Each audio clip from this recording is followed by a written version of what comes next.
Our ship arrived in Port Stanley, which is in the Falkland Islands, and I was not sure what to expect. When we got into town, the first thing I saw was the Union Jack flag flying over a British pub and people speaking English, so I immediately knew this was the place for me. Our tour today was to see the masses of penguins, and they are located at a place called Volunteer Point, which is roughly a 2.5-hour drive away from the port. We hopped in our cruiser and we started our journey out to the first stop, which was a farm, but it was also a place to use the bathrooms because the next hour-and-a-half four-wheel drive ride was going to be over some pretty bumpy and rough terrain.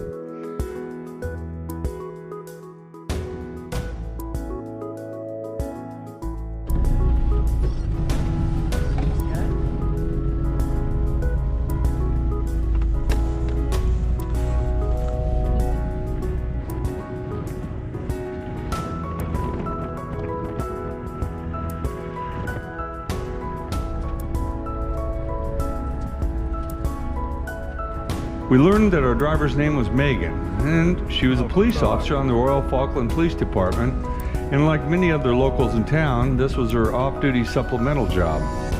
She explained that there's only 2,900 people that live on the island, and the main income revolves around fishing and sheep. I found out they have almost 500,000 sheep on these islands, which is basically like 160 sheep per person. Volunteer Point lies at the end of a narrow peninsula, which protects Volunteer Lagoon. It received its name in 1815 when a sealing ship named Volunteer left the boat's crews there to collect sealskins while it went and searched for opportunities elsewhere.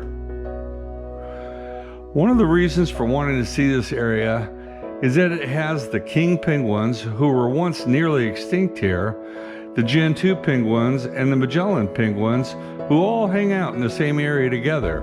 So it's a one-stop shop if you want to see penguins. It is one thing to go see the amazing creatures in a zoo or other places, but to stand among thousands of them as they run around with no fear of you is truly an amazing sight. The king penguins grow up to be about 3 feet tall, and I must say, it's pretty funny when they walk up to you, stop, and just stare at you like some little kid.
Volunteer Point is visited by thousands of visitors each year, and the residents have done an outstanding job of protecting this conservation area so people can enjoy the viewing of the wildlife, all the while the animals still being protected. Although it's difficult to get to, this area is well worth taking the time to see all that nature has to offer. As the rain started to come back, our time was up and we retreated back to our car, where we headed for our next stop, which would be the memorials of the Falklands War. As an outsider experiencing the Falklands emptiness, it's hard to fathom that almost 1,000 people lost their lives in a war over the island's ownership. This happened back in 1982. And acting on a long-held territorial claim, the Argentine government sent troops to the islands. The British responded by calling in a task force, and over the course of 74 days, the pristine islands erupted into violence. The war ended with Argentina's surrender, but that South American country still claims sovereignty over the islands. However, the British government still considers the islands an overseas territory of Britain. Like our guide said, they can claim it all they want, but we are flying the British flag and speaking English, so who really owns it? That was a good point, I thought to myself. In total, 649 Argentine military personnel, 255 British military personnel, and 3 Falkland Islanders died during that war. Reminders of that war are everywhere. A memorial to the British soldiers who lost their lives stands in Stanley in front of the bust of Margaret Thatcher, the Prime Minister at that time. Far away from the capital, in the middle of the empty field is a cemetery for Argentine soldiers. White crosses decorated with flowers and wreaths. At least one wreck of an Argentine helicopter lies by the side of the road, untouched. There's craters from mortar shells. They pock the otherwise untouched landscape, and the minefields are cordoned off by barbed wire. After a fantastic time touring all of these sites on the island, it was time to head back to town. Port Stanley is quite lovely, with a real British feel to the town. There are amazing monuments, a museum, and sites such as the Whalebone Arch that are there for your viewing pleasure.